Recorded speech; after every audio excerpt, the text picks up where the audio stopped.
لیکن پھر اختر کے دوستوں کا خیال کر کے میں رک جاتی، کیونکہ ہمارے گاؤں میں نامحرم مردوں سے پردے کا بہت سخت رواج تھا۔ میں سوچتی تھی اگر میں اس وقت باہر آ گئی تو اختر اسے اپنی توہین سمجھے گا، اور اس کے دوست کیا سوچیں گے کہ اس کی بیوی رات گئے مردوں کے بیچ آ گئی ہے۔ اسی پردے اور لحاظ کی آڑ میں وہ سب باڑے کے اندر وہ کھیل کھیلتے رہے جس کا مجھے گمان تک نہیں تھا۔ مجھے لگتا تھا وہ دوستوں کے ساتھ وقت گزاری کر رہا ہے، لیکن اصل میں وہ پردے کے پیچھے حیوانیت کا وہ بازار سجا رہا تھا جس نے ہمارے گھر کی برکت اور پاکیزگی کو ہمیشہ کے لیے ختم کر دیا تھا۔ میں اپنی بیٹیوں کو سینے سے لگائے اندر کمرے میں دبکی رہتی۔ کبھی مجھے نیند لگ جاتی اور کبھی بکری کی آواز بھی مجھے بے چین کر دیتی۔ یہ بھی ایک ایسی ہی رات تھی، مجھے بچوں کے پاس لیٹی تو مجھے نیند نہیں آ رہی تھی۔ باہر سے بکری کے منمنانے کی دھیمی دھیمی آوازیں آ رہی تھی جیسے وہ کسی مصیبت میں ہو۔ میں نے ہمت جمع کی اور سوچا جا کے دیکھتی ہوں، شاید اسے پانی چاہیے ہو یا کوئی اور تکلیف ہو، کیونکہ آج اختر کے دوست نہیں آئے تھے اور وہ خود بھی شام سے گھر واپس نہیں لوٹا تھا۔ جیسے ہی میں صحن میں آئی تو دیکھا کہ باڑے کا دروازہ ہلکا سا کھلا تھا۔ مجھے فوراً خیال آیا کہ کہیں اختر کی غیر موجودگی میں کوئی چور تو نہیں آ گیا۔ میں نے فوراً دروازے کی درز میں آنکھ رکھی تو اندر کا منظر دیکھ کے میرے تن بدن میں آگ لگ گئی، اور مجھے لگا جیسے آسمان میرے سر پہ آ گرا ہے۔ وہاں وہ سب ہو رہا تھا جس کی توقع ایک جانور سے تو کی جا سکتی ہے لیکن ایک انسان سے نہیں۔ میرا وہ شوہر جو اپنی شرافت اور پارسائی کا ڈھونگ رچاتا تھا، وہ اس وقت گناہ کی اس دلدل میں ڈوبا ہوا تھا جہاں سے واپسی کا کوئی راستہ نہیں تھا۔ مجھے ایسے لگا جیسے وہ دودھ جو میرے بچوں کی رگوں میں دوڑ رہا تھا وہ زہر بن چکا ہے، اور وہ تمام ہمدردی جو اختر نے پچھلے کچھ عرصے سے دکھائی وہ صرف اپنی اس گندی ہوس کو پورے کرنے کا ایک ذریعہ تھی۔ میرا جی چاہا میں چیخوں اور پورے گاؤں کو اکٹھا کر لوں، لیکن میری 5 معصوم بیٹیوں کے چہرے میری آنکھوں کے سامنے آ گئے اور میں ساکت کھڑی اپنی بربادی کا تماشا دیکھتی رہی، جیسے میرے جسم میں جان ہی نہ رہی ہو۔ لیکن پھر میرے اندر نہ جانے کہاں سے ہمت آئی اور میں نے پوری طاقت سے باڑے کا دروازہ چوپٹ کھول دیا۔ میرا اچانک اس طرح اندر آنا اختر کے لیے کسی قیامت سے کم نہیں تھا۔ وہ بکھلا کے پیچھے ہٹا اور اس کے چہرے پہ ہوائیاں اڑنے لگیں۔ اس کی آنکھیں خوف اور غصے کے مارے پھیل گئی تھیں۔ وہ فوراً سنبھلنے کی کوشش کرنے لگا اور اپنے کپڑے ٹھیک کرتے ہوئے مجھ پہ دھاڑ کے بولا کہ تو یہاں کیا کر رہی ہے؟ تیرا یہاں اس وقت کیا کام ہے؟ اور تو نے اندر آنے کی ہمت کیسے کی؟ اس کے لہجے میں شرمندگی کے بجائے ایک ایسی درندگی تھی جس نے مجھے مزید خوف زدہ کر دیا۔ میں نے کانپتی ہوئی آواز میں کہا کہ اختر، یہ تم کیا کر رہے ہو؟ کیا تمہیں خدا کا خوف نہیں ہے؟ کیا تم بھول گئے ہو کہ تم 5 بیٹیوں کے باپ ہو؟ اس بے زبان جانور کے ساتھ ایسی غلاظت کرتے ہوئے تمہارا ایمان کہاں چلا گیا تھا؟ میری بات سن کے وہ شرمندہ ہونے کے بجائے لال پیلا ہو گیا اور کہنے لگا، اپنی زبان بند رکھو اور سیدھی اپنے کمرے میں دفع ہو جاؤ۔ اگر تم نے کسی کو بھی اس بارے میں کچھ بتایا تو یاد رکھنا، میں تمہارا اور تمہاری ان 5 بیٹیوں کا وہ حال کروں گا کہ تم موت کی دعائیں مانگو گی۔ اس کی آواز میں وہ وحشت تھی کہ میں لرز کے رہ گئی۔ وہ بار بار مجھ پہ غرا رہا تھا کہ تم نے مجھے یہاں دیکھا ہی کیوں ہے؟ کیا تجھے تیری بچوں کی زندگی پیاری نہیں؟ وہ اپنی اس گھناؤنی حرکت پہ نادم ہونے کے بجائے مجھے ہی قصوروار ٹھہرا رہا تھا کہ تم نے میری زندگی میں جو دوری پیدا کی ہے یہ اس کا نتیجہ ہے۔ میں وہاں کھڑی اس شخص کو دیکھ رہی تھی جسے میں نے اپنا محافظ سمجھا، اور اب وہ میرے سامنے ایک ایسے شیطان کی صورت میں کھڑا تھا جو اپنے گناہ کو چھپانے کے لیے کسی بھی حد تک جا سکتا تھا۔ اس کی آنکھوں میں چھپی وہ وحشت دیکھ کے مجھے احساس ہوا کہ اب میرے اور میرے بچوں کے لیے اس گھر کی دیواریں بھی محفوظ نہیں رہیں، اور وہ دودھ جو میرے بچوں کی رگوں میں طاقت بن کے دوڑ رہا تھا وہ دراصل اس گناہ کی گواہی تھا جو ہر روز اس باڑے میں خاموشی سے ہوتا رہا تھا۔ اختر نے درندگی کی انتہا کر دی۔ اس سے میرا بازو اتنی زور سے جکڑا کہ مجھے اپنی ہڈیاں چٹکتی ہوئی محسوس ہوئیں، اور مجھے گھسیٹتا ہوا صحن سے کمرے کے اندر لایا اور پوری قوت سے بستر پہ پٹخ دیا۔ میرے منہ سے ایک سسکی نکلی لیکن اسے کوئی رحم نہ آیا۔ وہ پاگلوں کی طرح مجھ پہ جھکا اور دھاڑنے لگا کہ گنہگار میں نہیں ہوں رشیدہ، گنہگار تو ہے۔ اگر تو میرا حق ادا کرتی تو میں کبھی اس بے زبان جانور کے پاس نہ جاتا۔ تو نے مجھے اپنے سے دور کیا، تو نے مجھے تنہا چھوڑا، اس لیے میں نے یہ راستہ اختیار کیا۔ اب اگر تجھے اس گناہ سے اتنی ہی تکلیف ہے تو میرا حق ادا کر، ورنہ خاموشی سے تماشا دیکھ۔ اختر کی باتیں سن کے میرا کلیجہ منہ کو آنے لگا۔ وہ شخص یہ بھول گیا تھا کہ میں نے اسے دوری اس لیے اختیار کی تھی کہ ڈاکٹر نے مجھے صاف منع کیا تھا کہ اگر میں دوبارہ حاملہ ہوئی تو میری جان کو خطرہ ہے۔ وہ یہ بھول گیا تھا کہ 5 بیٹیوں کی پیدائش نے میرے جسم کو کھوکھلا کر دیا تھا، اور ابھی چند ماہ پہلے ہی میں موت کے منہ سے واپس آئی تھی۔ میں نے روتے ہوئے کہا، اختر، خدا کا خوف کرو، میں بیمار ہوں، میری ہڈیاں جواب دے گئی ہیں، کیا تم مجھے مارنا چاہتے ہو؟ لیکن اس پر جیسے کوئی بھوت سوار تھا۔ وہ کہنے لگا، مرتی ہو تو مر جاؤ، مجھے اس کی پرواہ نہیں۔ مجھے بس اپنا حق چاہیے اور وہ بیٹا چاہیے جس کے لیے میں ترس رہا ہوں۔ اس رات اختر نے مجھ پہ وہ ظلم کیے جو ایک دشمن بھی دوسرے دشمن پہ نہیں کرتا۔ اسے میری بیماری، میری تکلیف، میری آہ بازاری کا ذرا برابر بھی خیال نہیں رکھا۔ وہ بار بار مجھے ڈراتا رہا کہ اگر میں نے مزاحمت کی تو وہ میری بیٹیوں کو گھر سے نکال دے گا یا انہیں کوئی نقصان پہنچائے گا۔ میں اپنے بچوں کی زندگی کی خاطر اس درندے کے سامنے ایک لاش بن کے پڑی رہی اور وہ اپنی ہوس پوری کرتا رہا۔ جب اس کا جی بھر گیا تو مجھے اسی حال میں چھوڑ کے باہر نکل گیا اور باڑے میں جا کے سو گیا۔ میں ساری رات اپنے زخموں اور اپنی قسمت پہ روتی رہی۔ مجھے سمجھ نہیں آ رہا تھا کہ میرا اس شخص سے کیسے بچوں جو میرا شوہر ہونے کے باوجود میرا سب سے بڑا دشمن بن چکا تھا۔ اگلی صبح ساس نے بھی میرے زخموں پہ نمک چھڑکا اور کہنے لگی، میاں بیوی کے جھگڑے تو ہوتے ہی رہتے ہیں، تو اسے زیادہ سر پہ نہ چڑھا اختر۔ اب اس کا روز کا معمول بن چکا تھا۔ وہ دن بھر مجھ سے کام کرواتا، رات کو مجھے اپنی ہوس کا نشانہ بناتا اور اگر میں ذرا بھی ہمت دکھاتی تو وہ فوراً اسی بکری کا ذکر کر دیتا کہ اگر میں نے اس کا کہا نہ مانا تو پھر وہ وہی کام شروع کر دے گا۔ میں ایک طرف اپنی صحت کھو رہی تھی، دوسری طرف ذہنی طور پہ مفلوج ہوتی جا رہی تھی۔ اختر کا ظلم بڑھتا ہی چلا گیا۔ وہ اب بات بات پہ مجھ پہ ہاتھ اٹھاتا اور میری بیٹیوں کے سامنے مجھے ذلیل کرتا۔ اسے لگتا تھا کہ میں اب کبھی اس کے چنگل سے نہیں نکل سکوں گی، لیکن وہ یہ بھول گیا تھا کہ جب ایک ماں کے صبر کا پیمانہ لبریز ہوتا ہے تو وہ چٹان بن جاتی ہے۔ اس گھر کی دیواریں میرے خون اور آنسوؤں کی گواہ تھیں۔ اختر کی درندگی نے مجھے اس حد تک پہنچا دیا تھا کہ اب مجھے اپنی جان کی نہیں بلکہ اپنی بیٹیوں کے مستقبل کی فکر کھائے جا رہی تھی۔ میں نے دل میں عہد کر لیا تھا کہ میں اب مزید یہ ظلم نہیں سہوں گی، چاہے مجھے اس کے لیے کوئی بھی قیمت چکانی پڑے۔ اختر نے جس حق کی بات کی تھی وہ حق نہیں بلکہ سراسر ظلم تھا، اور میں اس ظلم کے خلاف اٹھ کھڑی ہونے کے لیے پر تول رہی تھی۔ وہ مجھے جتنا دبانے کی کوشش کر رہا تھا، میرے اندر اتنی ہی ہمت پیدا ہو رہی تھی کہ میں اس جہنم سے نکل سکوں۔ لیکن اس سے پہلے کہ میں اپنی بیٹیوں کو لے کے وہاں سے نکلتی، میرے شوہر نے اپنے آپ کو پورے گاؤں میں نیک ثابت کر دیا۔ وہ مسجد میں پہلی صف میں نظر آتا اور ہر کسی کے لیے مدد کے لیے تیار رہتا۔ اسے اپنا امیج ایسا بنا لیا کہ ہر کوئی اس کی شرافت کی قسمیں کھاتا۔ گاؤں کے لوگ مجھے خوش قسمت سمجھتے تھے کہ مجھے اختر جیسا شوہر ملا جو اپنی بیمار بیوی اور 5 بیٹیوں کا اتنا بوجھ اکیلے اٹھائے ہوئے ہے۔ کوئی نہیں جانتا تھا کہ اس سفید چادر کے پیچھے کتنا ہولناک گناہ چھپا ہوا ہے۔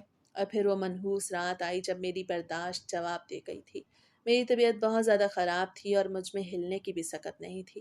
جب اختر کمرے میں آیا تو میں نے اسے صاف انکار کر دیا کہ میں آج رات اس کی کوئی بات نہیں مان سکتی اور نہ ہی اس کے ظلم سہ سکتی ہوں۔ میرا خیال تھا کہ شاید وہ ہمیشہ کی طرح غصہ کرے گا یا باڑے کی طرف نکل جائے گا، لیکن اس بار اس پہ شیطان پوری طرح سوار ہو چکا تھا۔ اس نے میری بات سن کے ایک وحشیانہ قہقہا لگایا اور میری بڑی بیٹی کی طرف بڑھا جو ابھی صرف 12 سال کی تھی اور کونے میں اپنی چھوٹی بہنوں کے ساتھ سو رہی تھی۔ اسے معصوم بچی کو بالوں سے جکڑا اور اسے اٹھا کے دوسرے کمرے کی طرف لے جانے لگا۔ میں تڑپ کے اٹھی، اس کے پیروں سے لپٹ گئی کہ اختر خدا کے لیے رک جاؤ، یہ تمہاری اپنی بیٹی ہے، تمہارا اپنا خون ہے۔ لیکن اس کے سر پہ خون سوار تھا۔ اسے غصے میں میری طرف دیکھا اور دھاڑ کے کہنے لگا کہ اگر تو نے میرا حق ادا نہیں کرنا اور میری بات نہیں ماننی تو پھر یہ میری خواہش پوری کرے گی۔ میں مرد ہوں اور میں اپنی پیاس بجھانا جانتا ہوں۔ یہ الفاظ سن کے مجھے لگا جیسے میرے سر پہ آسمان ٹوٹ پڑا ہو اور زمین میرے پیروں سے نکل گئی ہو۔ اس کی آنکھوں میں وہ درندگی تھی جو میں نے اس رات باڑے میں دیکھی تھی۔ اب وہ ہوس اس بے زبان جانور سے نکل کے اپنی ہی اولاد تک پہنچ چکی تھی۔ میری روح تک کام گئی اور مجھے احساس ہوا کہ یہ شخص اب انسان نہیں رہا بلکہ ایک ایسا درندہ بن چکا ہے جو اپنی ہوس کی آگ میں اپنی ہی نسل کو جلانے پہ تل گیا ہے۔ وہ معصوم بچی خوف کے مارے چیخ بھی نہیں پا رہی تھی اور میں اپنی ممتا کی بے بسی پہ خون کے آنسو رو رہی تھی۔ اس لمحے میں نے جان لیا کہ اگر آج میں نے کچھ نہ کیا تو میری بیٹیوں کی زندگی اس جہنم میں راکھ ہو جائے گی۔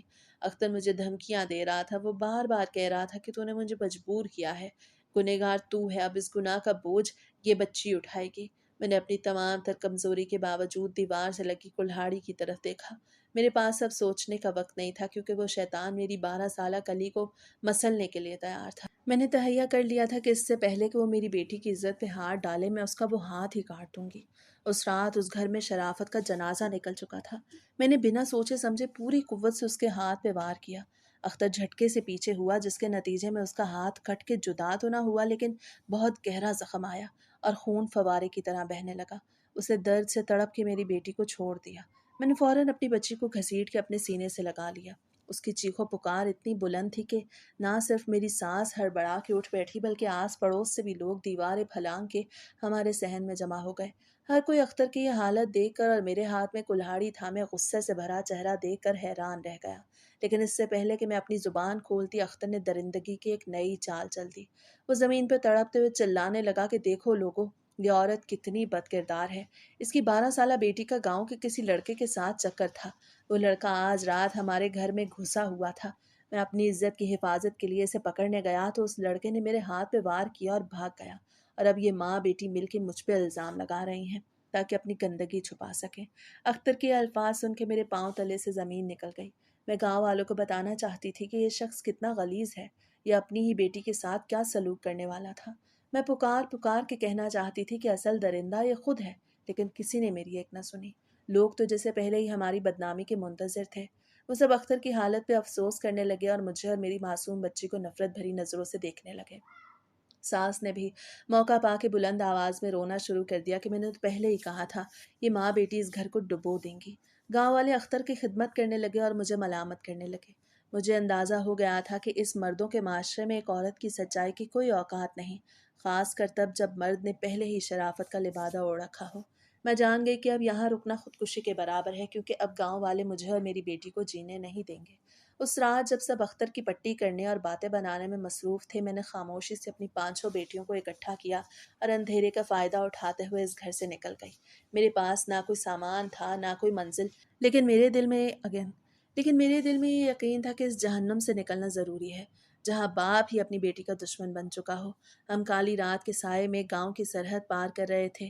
پیچھے سے لوگوں کے تانے اور اختر کی جھوٹی کہانیوں کا شور سنائی دے رہا تھا، لیکن مجھے اب اس کی پرواہ نہیں تھی۔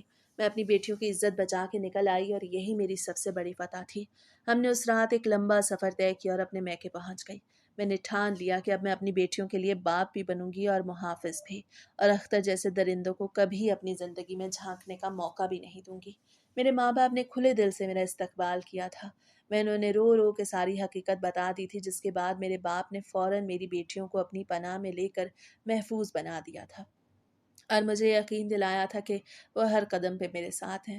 انہوں نے گاؤں کے دوسرے آدمیوں کی طرح عزت کے نام پہ مجھے اور میری بیٹیوں کو پرایا نہیں کیا تھا۔ میری بدنامی کی خبریں میرے میکے کے گاؤں تک بھی پہنچ گئی تھیں، لیکن میرے باپ نے میری خاطر سب سے جھگڑے کیے، ہر تانا دینے والے کا منہ بند کر دیا۔ بالآخر انہوں نے میری بیٹیوں کو اسکول میں داخلہ دلوایا اور ہمیں عزت سے جینے کا موقع دیا۔ میں نے بھی ہمت نہ ہاری اور اپنے پیروں پہ کھڑی ہونے کے لیے سلائی کڑھائی کا کام شروع کر دیا۔ وقت کسی کے لیے نہیں رکتا اور دیکھتے ہی دیکھتے کئی سال گزر گئے۔ اب تو لوگ بھی ماضی کی باتوں کو بھول چکے ہیں اور میں نے بھی کبھی پلٹ کر اختر یا اس کے گھر والوں کی طرف نہیں دیکھا۔ میری بیٹیاں اب جوان ہو رہی ہیں اور میں ان کی تعلیم و تربیت میں مگن ہوں۔ پھر ایک دن ہمارے اس پرانے گاؤں سے ایک عورت کپڑے سلوانے میرے پاس آئی۔ مجھے پہلے سے جانتی تھی اور میری اچھی سلائی کا سن کے خود میرے گھر کا پتہ پوچھتی ہوئی آ گئی۔ میں نے اس کے کپڑے لیے تو وہ خود ہی باتوں باتوں میں کہنے لگی، رشیدہ، اختر کا بہت برا حال ہے، وہ اس وقت موت کے منہ میں ہے اور دن گن رہا ہے، ہو سکے تو اسے معاف کر دینا، کیونکہ اب تو پورے گاؤں کو پتہ چل گیا ہے کہ تم اور تمہاری بچیاں بے گناہ تھیں۔ اس کی بات سن کے میں حیران رہ گئی کہ اتنے سالوں بعد گاؤں والوں کو سچ کا پتہ کیسے چلا۔ پھر اس عورت نے مجھے اختر کی اس ہولناک بیماری کے بارے میں بتایا جسے بکری سے ملاپ کی وجہ سے لگی تھی۔ اسے بتایا کہ اختر کو ایک ایسی پر اسرار اور گھناؤنی بیماری نے جکڑ لیا جو صرف جانوروں سے انسانوں میں منتقل ہوتی ہے۔ اس کا پورا جسم گل سڑ رہا ہے اور ڈاکٹروں نے بھی ہاتھ کھڑے کر دیے ہیں۔ وہ درد سے پاگلوں کی طرح چلاتا ہے اور اب اس کی زبان سے خود ہی وہ سارے سچ اگل رہے ہیں جو اس نے چھپائے تھے۔ اس نے سب کے سامنے اعتراف کیا کہ وہ کس طرح باڑے میں غلاظت کرتا تھا اور کس طرح اس نے اپنی بیٹی پر ہاتھ ڈالنے کی کوشش کی تھی۔ وہ بیماری اس کے لیے اللہ کا عذاب بن کے آئی تھی، جسے نہ صرف اس کا جسم ختم کر دیا بلکہ اس کا وہ جھوٹا وقار بھی خاک میں ملا دیا جس نے میری اور میری بیٹیوں کے کردار کشی کے لیے کیا تھا۔ اب وہی گاؤں والے جو ہمیں حقارت سے دیکھتے تھے اختر کے پاس سے گزرتے ہوئے بھی گھن کھاتے ہیں اور اسے اس کے گناہوں کی جیتی جاگتی سزا قرار دیتے ہیں۔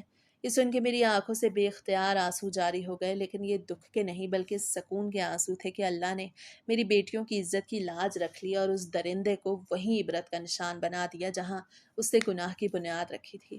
کچھ دن گزرے تو میری ساس ہمارے گھر آ گئیں۔ ان کا وہ غرور، وہ تیور اب خاک میں مل چکے تھے۔ انہوں نے میرے سامنے ہاتھ جوڑے اور روتے ہوئے کہنے لگی، رشیدہ، واپس گھر چلو، اختر کا بہت برا حال ہے، وہ اپنی زندگی کی آخری سانسیں لے رہا ہے۔